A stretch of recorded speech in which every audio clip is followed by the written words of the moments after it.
Hey guys, BMI here today with coverage of the recent BSF 2024 California event. So this is the first major tournament of the expansion, and I'm going to be covering the three teams and the three decks that they brought to the event, starting with the first place team. So they brought Discard Dragon, a very standard list, still a very strong deck. The only card that they're running that is a little bit different from usual is the 2 copies of Dragon Tamer.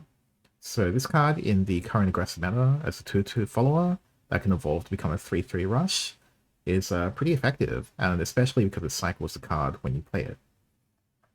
Overall, Discard Dragon functions exactly the same as it did before, not surprised they brought this. The next deck is Hero Sword, again, one of the decks which I consider tier 1. So it's the best aggro deck of the format. The cards they ran are a little bit unique or different. So they run 2 copies of Unbridled Fury, very good for early game aggression and controlling the board. It also helps thin your hand.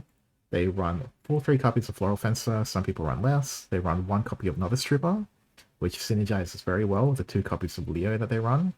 And they've also opted for 2 copies of Tokai Teo instead of the usual Albert line. So overall, this deck, despite the changes in their list, is still the same aggressive Hero Sword, and they have the Leo in this to kind of back up the mid and late game.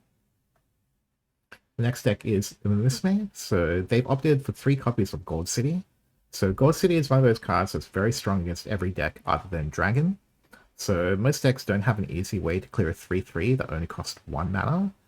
So as a result, this card can really snowball. And they're also running 3 copies of Rice Shower, so this card is good for the grind game, and it's also good when your opponent runs followers that are kind of vulnerable to the 3 damage ping.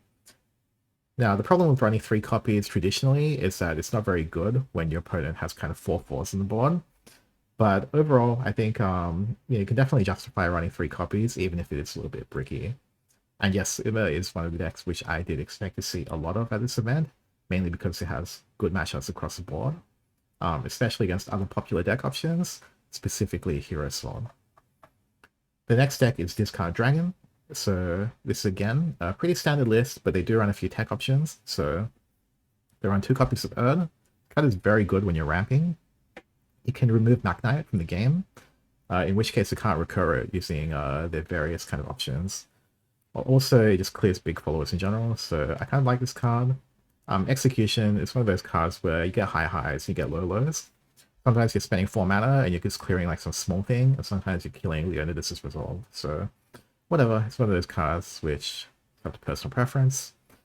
Interestingly, they do run only 2 copies of Agree Cap, so typically I prefer to run 3. It's a card which I like seeing in my hand every single game, because that's usually how I'm closing out like the match. But I mean, whatever, if you manage to draw when you need it, who cares, right? And this one is pretty interesting deck. So this Uma deck, very different from standard. They run 2 copies of Megano Top Gun. So this card, for reference, 2/1 rush, but when you have 5 Uma cards in the grave, it becomes a 4/1 rush. And on top of that, they run 2 copies of Outrunning the Encroaching Heat. So you play this, give it Storm, it becomes a 5 damage Storm for 3 mana. Pretty good in the late game. On top of that, they're running 3 copies of Majora Doba. I've pretty much never seen this card before, but it makes sense in the current meta. It's 2 mana 2/2, and when you race it, it gains +1/+1, and it heals leader for 2. So it's good against aggro decks, which I'm presuming is why they constructed it in this particular fashion.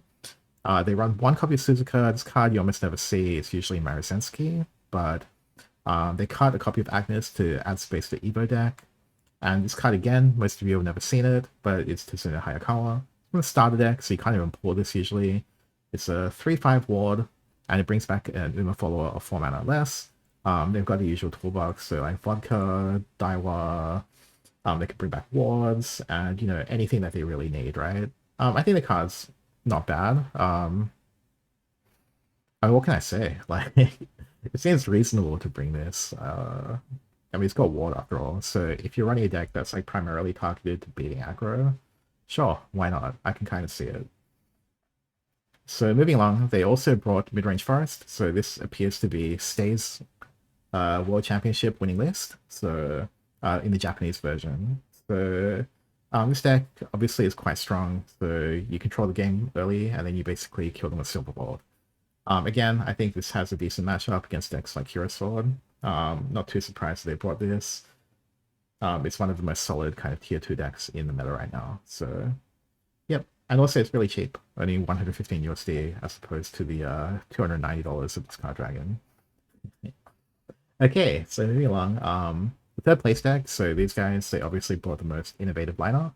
So they brought Beauty and the Beast Forest. So this deck is not so commonly seen, mainly because of the massive price tag on it. So it's close to $300 because it runs 3 copies of Alice.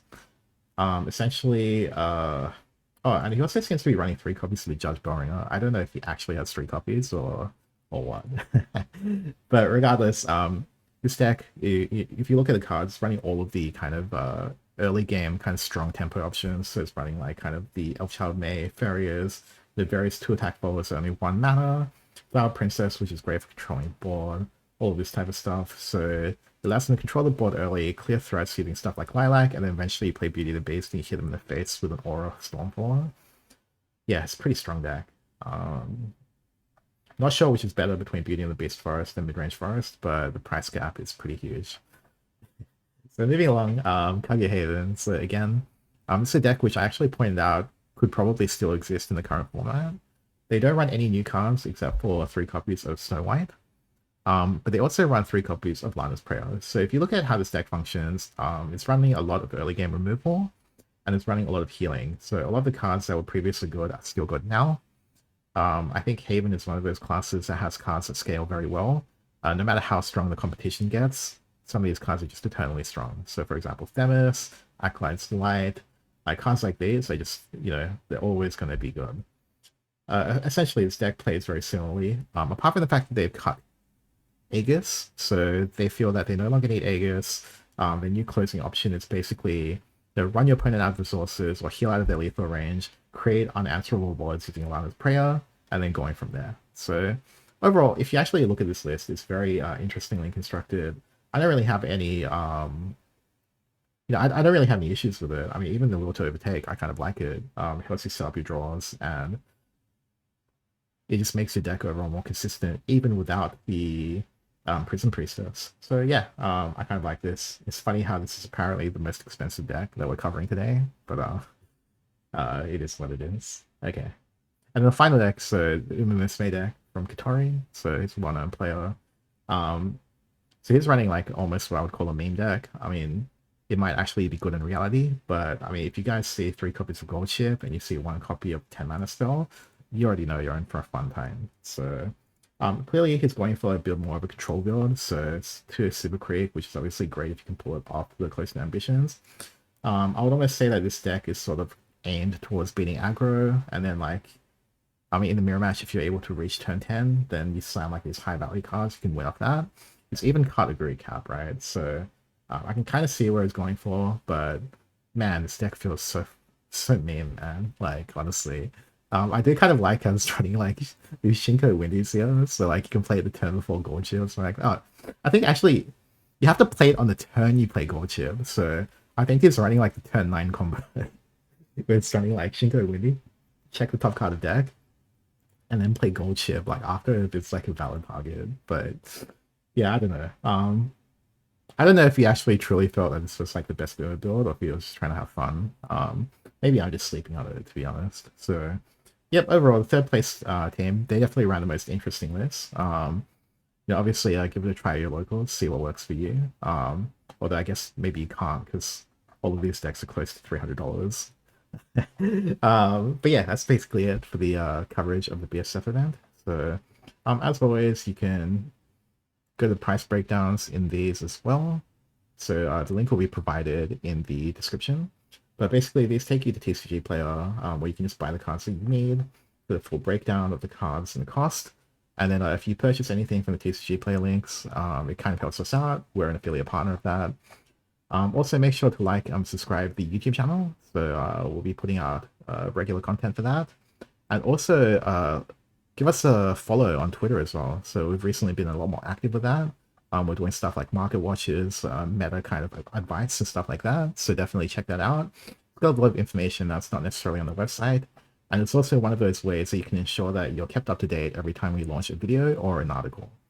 That's it from me. Hopefully I'll see you guys next time.